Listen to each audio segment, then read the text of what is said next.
बिस्मिल्लाहिर्रहमानिर्रहीम। अस्सलामु अलैकुम। मैं हूँ मोहम्मद शब्बीर और आप देख रहे हैं यूट्यूब चैनल टमनाल फार्म। पोल्ट्री ब्रीड और उनकी खुसूसियात में आज का टॉपिक सुल्तान नस्र पर है।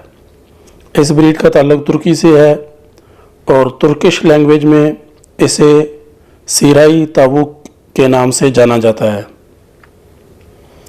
इस नस्ल में मेल का वज़न 2.7 किलोग्राम और फीमेल का वज़न 1.8 किलोग्राम तक होता है।